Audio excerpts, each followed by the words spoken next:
Assalamualaikum warahmatullahi wabarakatuh. Waalaikumsalam. Apa hukum menyusukan anak saudara saya dengan sengaja tanpa ada keperluan lain, selain mahu agar tiada batasan aurat antara anak saya dan anak-anak saudara saya? Baik, kita ada anak saudara, lalu kemudian susukan dia supaya dia mahu agar tiada batasan aurat antara anak saya dengan, supaya dia menjadi mahram. 5 kali kenyang, bukan 5 kali menyusu, 5 kali kenyang. Hitung kira, sekali, 2 kali, 5 kali. Maka setelah itu dia menjadi tak boleh menikah dan dia menjadi mahram.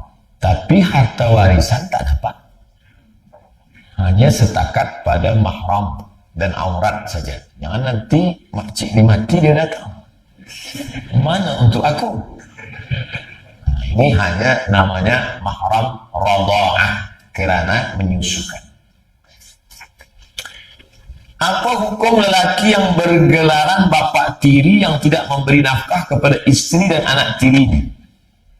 Dan adakah hak bagi seorang anak tiri itu menuntut haknya dan membawa perkaraannya ke mahkamah syariat? Ini namanya beli satu dapat dua. Dia nikah dengan perempuan, perempuannya ada anak. Maka anak ini siapa yang membagi dia nafkah? Nafkah anak ini adalah bapa kandungnya. Anak ini dia ada 6 wali: ayah, datuk, abang, adik, abang ayah, adik ayah, yang membagi dia nafkah. Bila nikah dengan janda, kemudian anaknya yatim, maka dia meninggalkan harta warisan kekal. Tak ada ayahnya susah, maka ada ahli waris. Yang ke-6 wali-wali ini tak ada, semua dah habis ditelan gempa. Dia anak yatim, maka tujuan menikahi janda yang ada anak itu sebenarnya bukan maknya, tapi anaknya. Itu tujuan asas menikahi janda, anaknya, bukan maknya. Karena ayat tentang nikah itu tentang wa in khiftum alla ta'dilu. Kalau kamu khawatir tentang anak yatim, fankihu ma taba lakum minan nisa, nikahilah perempuan matna wa thulatha wa ruba'. Ini cerita tentang anak yatim. Oleh sebab itu maka ini dia santuni, dia bagi makan. Adapun perempuan itu, istri, ada 5 hak terhadap suami. Pertama, makan. Kedua, pakaian. Ketiga, rumah. Keempat, pendidikan. Lelaki mesti mendidik istri. Kalau dia tak sanggup, dia bawa ke surau, dia bawa ke majlis ilmu yang ada di Kuala Lumpur.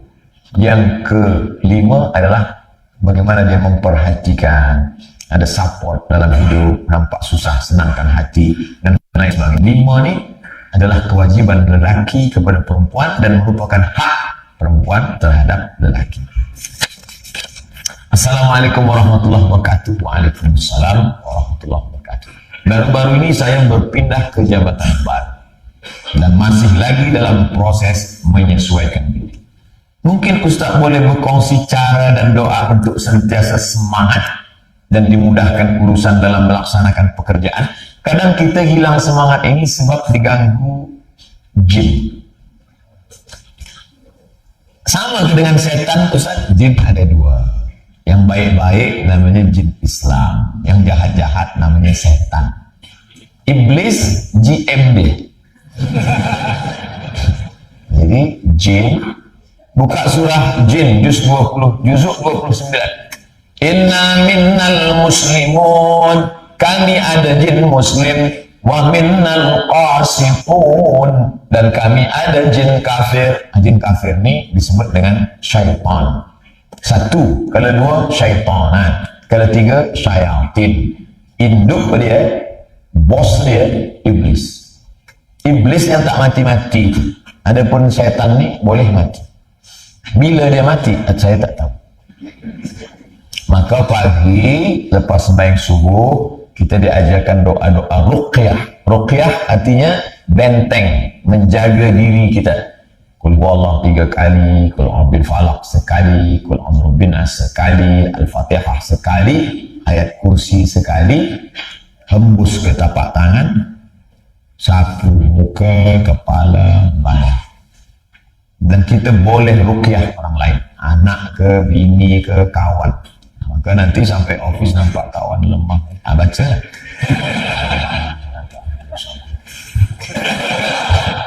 Apa awak ni, aku tengok kau macam kena setan.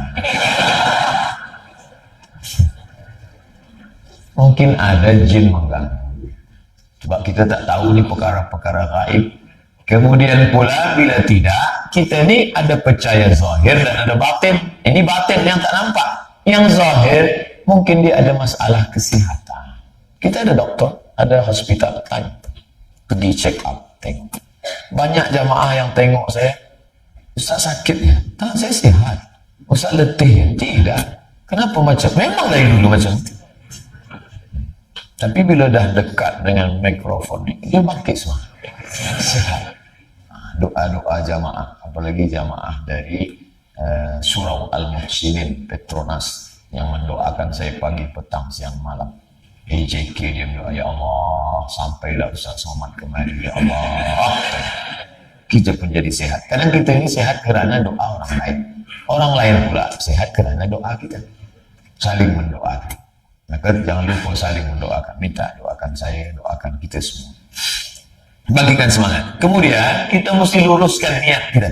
Saya sebenarnya kerja ini untuk apa? Untuk makan. Kalau lagi hidup cuma untuk makan, apa beza kita dengan kucing?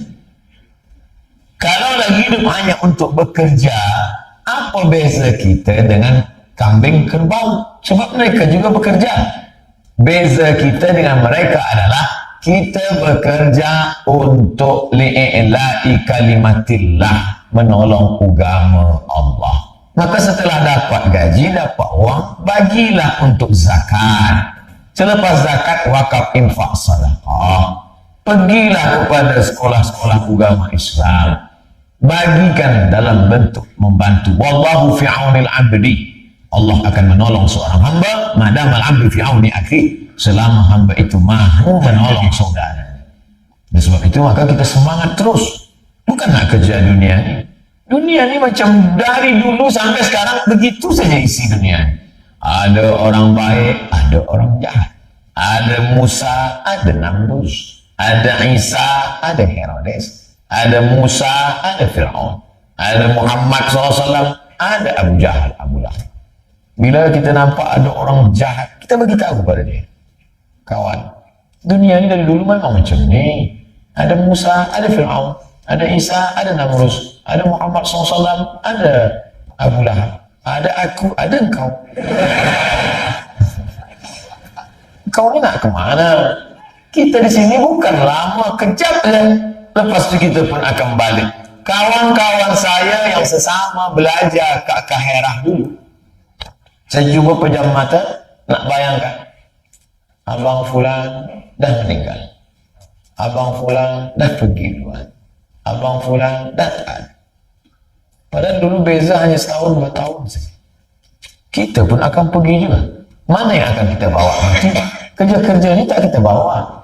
Tapi hasil daripada kerja ini yang kita pakai untuk akhirat. Ma'akal ta'asi, makan. Ma'akal ta'afnaita, yang kau makan busuk. Hasik nak beli pakaian shopping itu gini. Wa ma labista fa'abdaita, yang kau pakai lapuk. Wa ma tasaddaqta fa'abdaita, yang kau sedekahkan, itulah yang akan kau bawa untuk hari esok. Oleh sebab itu kita tetap semangat, bangkitkan semangat. Bukan nak kerja dunia, bangkitkan semangat sebagai bekal untuk akhirat. Nah, ini mesti kita luruskan niat mencari ridha Allah. Ilahi anta maksudi, engkau yang ku maksud, wa ridhaka matlubi, ridhamu lah yang ku cari ya Allah. Anak saya 5 tahun, dia tanya kepada saya, di mana Allah? Saya jawab, Allah tak boleh nampak. Dia tanya lagi, tapi Allah yang tak boleh nampak itu di mana? Jadi apakah jawaban yang paling sesuai diberikan? Bilisani qaumihi, dengan bahasa kaumnya. Sesuai dengan bahasa umum. Dia budak 5 tahun tanya ke saya, Ustaz, di mana Allah? A'udzubillahi minasyaitonirrajim. Bismillahirrahmanirrahim. Ya ayyuhalladzina amanu. Mana dia faham? Sesuaikanlah. Budak kecil ambil pisang, punya haluskan, lalu suap mulut dia. Yang kita bagi batu mati. Tak sesuai. Macam mana saya nak tengok Allah? Awak ada muka, ada wajah. Ya. Boleh awak tengok muka awak? Boleh. Macam mana nak tengok? Saya tengok di cermin. Kalau cermin tak ada, tak nampak. Sedang muka awak pun awak tak nampak. Apa lagi Allah? Masuk beg masa di airport. Masuk beg. Lalu kemudian orang tahu bahawa dalam beg itu ada laptop, ada komputer, ada handphone. Dari mana dia tahu? Sebab ada X-ray. Ada. Manakala dibuka, nampak tak? Tak ada. Sedangkan yang makhluk ciptaan Allah pun tak boleh nampak. Apa lagi? Allah. Kau nak tanya dia di mana? Lalu kemudian nampak orang putih yang berjemur di pantai. Orang berjemur. Sebab apa? Dia nak hitamkan kulitnya. Maka tuan-puan yang hitam bersyukurlah. Orang putih beli tiket pesawat nak hitam. Kita belum berjemur dah hitam. Kenapa mereka berjemur? Sebab dia nak hitam. Nampakkah hitam tu masuk ke kulit? Tidak. Sedangkan yang makhluk ciptaan Allah pun kita tak boleh nampak. Macam mana dia yang menciptakan? Maka kita ajak dia berfikir, dia sendiri yang menjawab. Begitu yang diajarkan Nabi SAW. Manakala datang orang bertanya, ya Rasulullah, ya, apakah nanti kita akan melihat Allah? Ya, kita nampak Allah. Nampak. Macam mana kita nampak Allah? Nabi tak jawab, tapi Nabi buat lagi pertanyaan, question, supaya dia yang menjawab pertanyaan itu dia sendiri. Apakah manakala malam tiba engkau menengok bulan dan masa itu tak ada awan? Ya, begitulah terang benderangnya engkau memandang Allah Subhanahu wa taala. Bukan berarti Allah macam bulan. Laisa kamitslihi syai'un. Tak ada yang sama dengan dia apapun. Allah sudah ada sebelum kata di mana itu ada. Allah sudah ada sebelum tempat itu diciptakan. Bagaimana mungkin kita boleh memakai tempat, ruang dan waktu untuk dia yang sudah ada sebelum tempat dan ruang waktu itu ada? Tapi yang ini tak boleh pada anak 5 tahun tadi. Bila kita cakap macam ni, tak faham lah. Oleh sebab itu maka gunalah kata, kalimat, bahasa yang sesuai dengan umur dia, dengan pendekatan seorang ibu kepada anak berusia 5 tahun. Boleh jelaskan makna khusyuk dalam solat, Ustaz? Ada setengah orang, dia kata, aku tadi Masya Allah bukan main khusyuk. Sampai rasanya aku tak lagi ada di alam ini. Tak berpindah di alam mana. Kalau ada orang bercakap macam ini, dia sudah dilarikan hantu. Sebab dia tidak lagi berada di surau Al-Muhsinin. Sekarang kita tengok sahabat Nabi. Kita mesti ada standar. Jangan ikut perasaan. Meter, 1 meter standarnya adalah 100 cm. Bila ada orang datang bawa kurang daripada itu, walaupun kawan kita, tak betul. Maka standar kita adalah Quran, hadis, Nabi, sahabat Nabi, tabi'in, salafus salih. Apakah sahabat Nabi itu khusyuk sampai hilang kesedaran sehingga dia berpindah ke alam yang lain? Kita tengok bunyi hadis. Masa itu dalam masjid Nabi tak ada hambal, pasir, tanah, pasir. Dan Nabi sembahyang guna selipar. Masjid Nabawi, Allahu Akbar, Nabi guna selipar. Sahabat yang ada di belakang pun semua guna.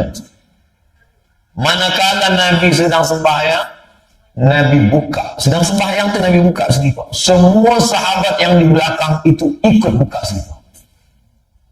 Dia buka kasut. Dia buka kasut. Selepas Nabi salam, Assalamualaikum warahmatullahi. Nabi tengok banyak kasut belakang. Kata Nabi, apa awak buka? Kata sahabat, sebab kami tengok engkau buka, maka kami pun buka pula. Kami tengok engkau tanggalkan, engkau lepaskan kami. Kira-kira sahabat yang di belakang tu tengok atau tak tengok? Tengok. Adakah sahabat tetap pakai lepas sembahyang? Ya Rasulullah, kenapa engkau tak buka? Aku dah pindah ke alam lain. Menunjukkan bahawa sahabat itu khusyuk. Sahabat khusyuk. Sebab sahabat itu radhiyallahu anhu, Allah meridai dia. Khusyuk mereka. Tapi dia tetap sedar tentang apa yang terjadi di hadapannya. Ya Rasulullah, kata Rasul, kenapa kamu buka semua selipar kasut ini? Kata sahabat, tadi kami tengok engkau buka, maka kami buka pula. Kami nak ikut engkau ya Rasulullah. Kata Rasulullah SAW, aku buka, aku tanggalkan, aku lepaskan, sebab Jibril datang bagi tahu di selipar tadi ada najis. Kamu tak ada najis, kenapa lepaskan? Nah, hadis kedua, Nabi sakit. Ini mihrab tempat Nabi jadi imam. Rumah Nabi sebelah kiri, bila kita menghadap ke kiblat, rumah Nabi sebelah kiri 22 meter daripada mimbar. 22 meter, itulah rumah Nabi. Nabi sakit. Imam Abu Bakar. Nabi masa sakit, dia tunjuk Abu Bakar jadi imam. Imamlah Abu Bakar. Allahu Akbar.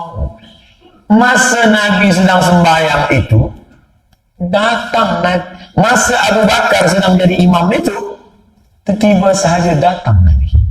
Nabi datang dari rumah dia. Sahabat yang menengok Nabi datang ini pukul tangan. Nak bagi tahu pada Abu Bakar bahawa Nabi dah datang. Sebab tak boleh bercakap. Takkan dia pukul bahu Abu Bakar, Nabi datang.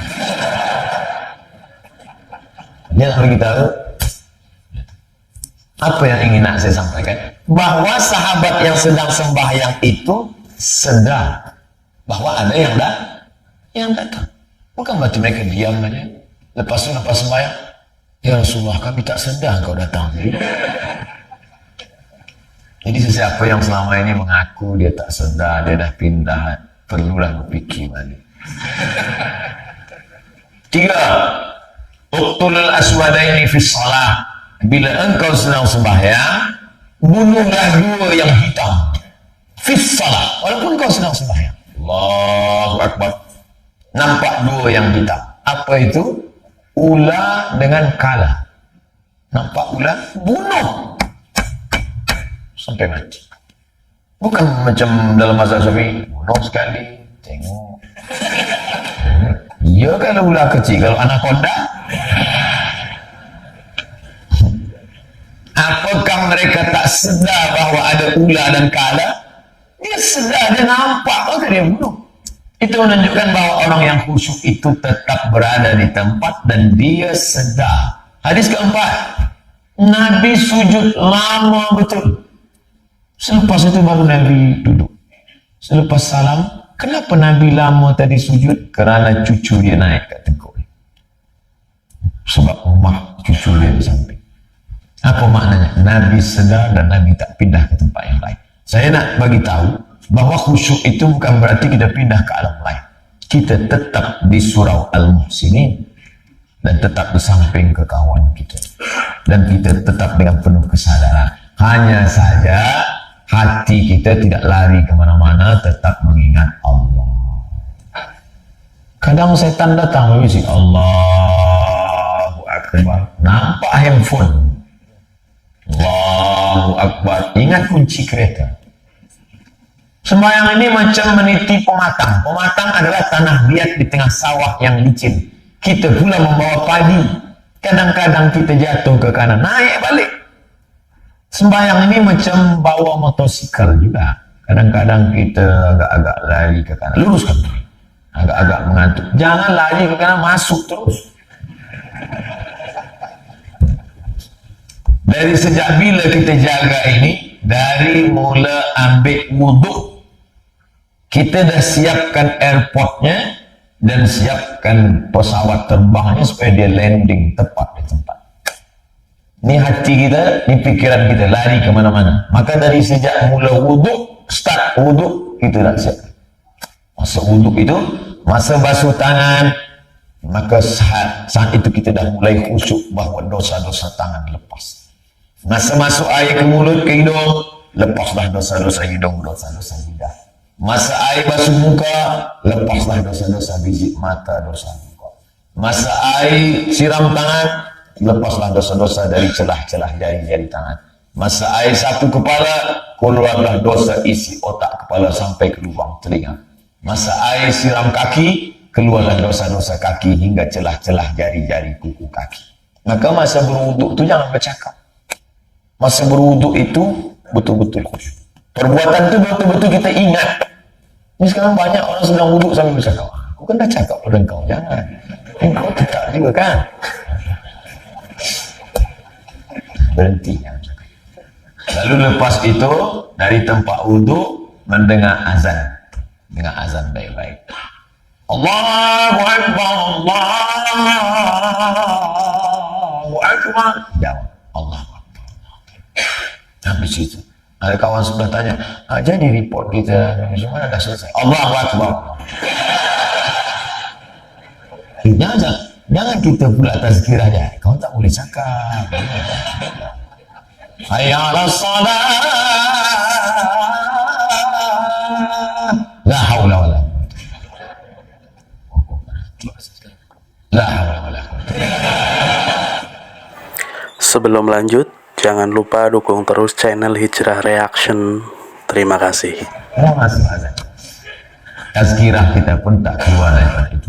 Kita jagalah sampai muqaranah antara niat yang dipasang Allahu Akbar dari azan, wudu sampailah salam.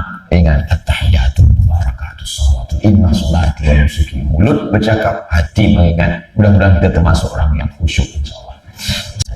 Salam. Oh, tak pakai assalamualaikum. Salam. Dia tulis salam, lengkapnya assalamualaikum warahmatullahi wabarakatuh. Kadang-kadang macam-macam jamaah sekarang. Pernah ada jamaah tulis Arab dia buat, tulis Arab. Assalamualaikum wawa. Maksud saya tengok, janganlah tulis pendek macam ni. Saya khawatir bila awak tulis assalamualaikum wawa, nanti dia balas wawa. Waalaikumsalam warahmatullahi wabarakatuh. Di zaman majoriti umat terlalu sibuk mengejar dunia, bagaimana hendak membawa majoriti umat kembali kepada mengejar akhirat? Kita ada surau, kita ajak dia. Bila ada di office kita orang tak sembahyang, yang salah itu bukan dia, kita. Kenapa kita tak ajak? Masuk surga jangan sendirian, ajak kawan-kawan. Bila susah nak cakap, buat ada baju tulisan. Masuk geng, masuk surga bersama-sama. Kadang kita ni susah nak cakap, kita cuma tunjuk tulisan.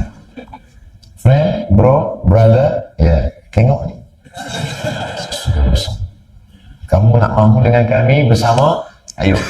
Nah, ini community macam-macam. Community bikers, community hijrah, community macam-macam buat. Nah, ini kita nak ajak dia bersama. Ayo ke surau. Apa yang kau cari dunia ni? Pagi kerja, petang kerja, malam kerja, cari duit, cari itu. Belum tentu kau menikmatinya. Kau cari banyak, lepas tu kau mati. Dia ambil bini. Dia nikah lagi. Kau dapat apa? Ayolah kita ke surau sembahyang. Kau jangan urus urusan aku lah. Ini urusan aku dengan Tuhan. Pergi sana. Kita senyum, jangan marah. Esok datang lagi. Ayolah kawan. Sebab bila kita mati, kita tak boleh berjalan sendiri kat kubur. Susahkah nak tunjuk kubur di Kuala Lumpur? Senang je. Naik tadi, nampak kubur bawah. Cantik Kuala Lumpur, ya. Itu apa tuan? Itu kubur Ustaz. Tunjuk dia. Aku nak ajak engkau ke atas kejap aja.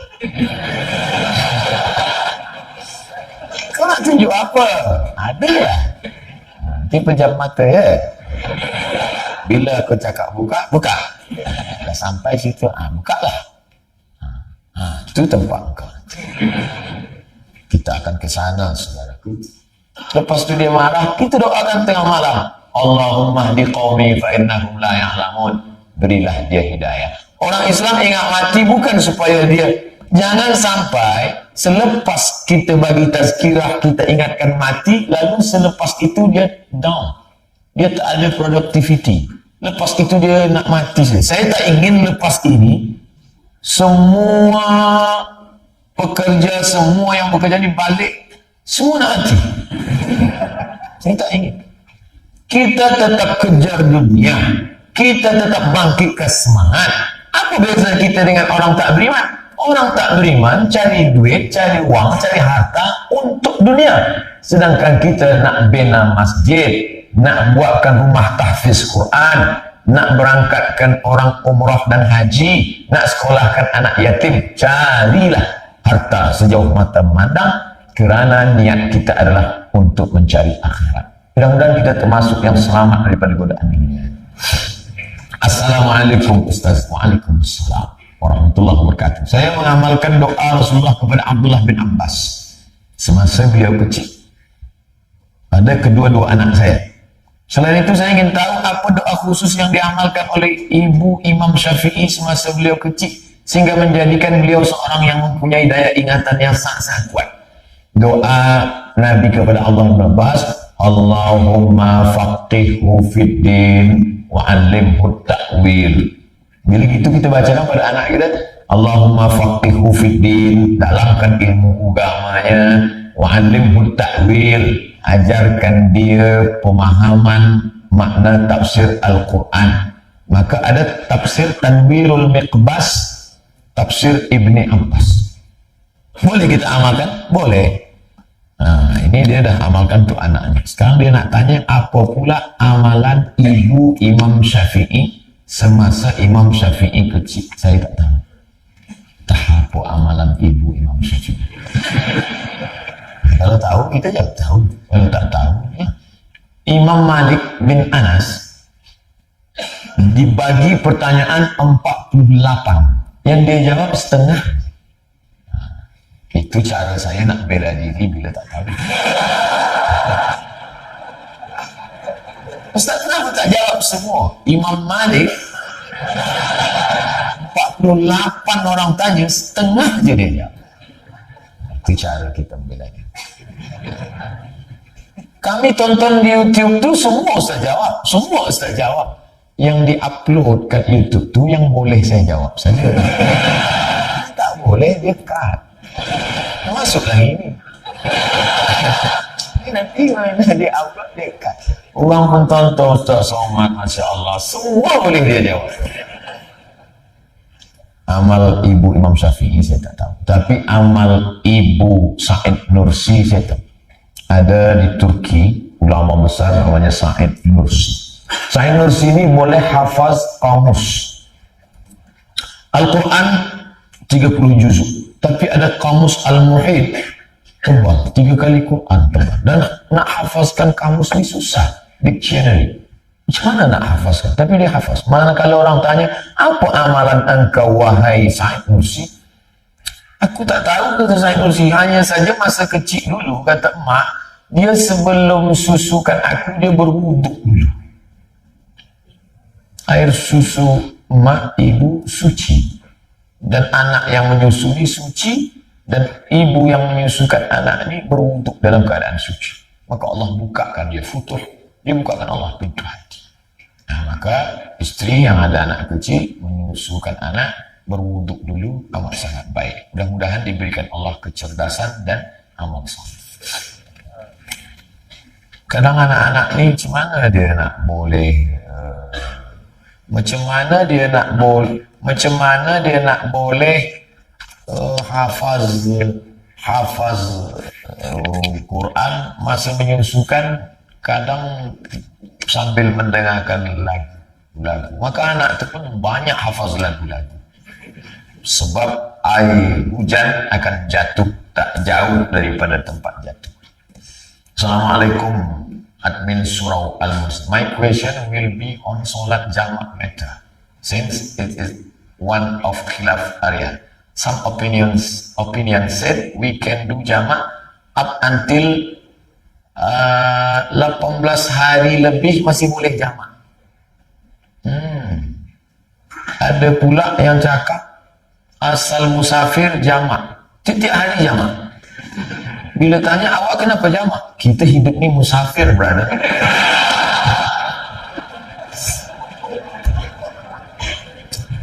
Buka kitab Al-Fiqhul Islami wa Adillatuh. Nama author penulis dia Syekh Wahbah Zuhair. 4 hari 4 malam masih boleh jamak. 4 hari 4 malam maka boleh jamak. Tak kira bila datang. Dalam perjalanan tak kira. Kira perjalanan naik bas tak kira. Bila dah sampai baru dia kira. 4 hari 4. Macam saya ni macam mana? Kami tak sampai 4 lebih. Tapi nanti kami akan pergi ke Kelantan, lepas tu pergi pula ke Ipoh, lepas tu pergi ke Negeri Sembilan. Maknanya kami ni musafir terus. 4 hari 4 malam. Kalau payah nak kira 4 hari 4 malam, 20 kali sembahyang. Sampai zuhur. Zuhur, asar, maghrib, isyak, subuh. Zuhur, asar, maghrib, isyak, subuh. 10. Sampai yang ke-41, itu tak boleh lagi jamak kosong. 4 hari 4 malam. Ya. Kenapa Nabi Muhammad SAW masa di Makkah, Fatu Makkah tahun ke-8 Hijrah, Nabi kosong terus selama 19 hari. Ini dia pertanyaan. 18 hari. Kenapa Nabi selama 19 hari itu terus tak berhenti jamak qasar? Kerana Nabi tak tahu bila dia balik. Bila tuan-tuan pergi ke luar negara dan tiket open, tak tahu bila nak balik, maka selama itu boleh jamak qasar. Oleh sebab itu bila ada urusan, tanya dulu. Jangan tiket tu open.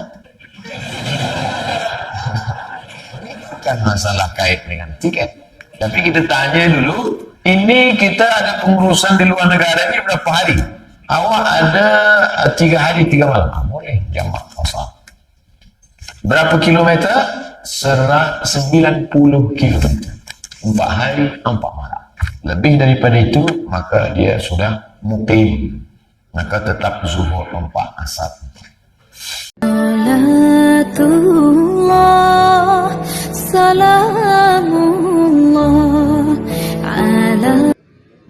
Assalamualaikum warahmatullahi wabarakatuh.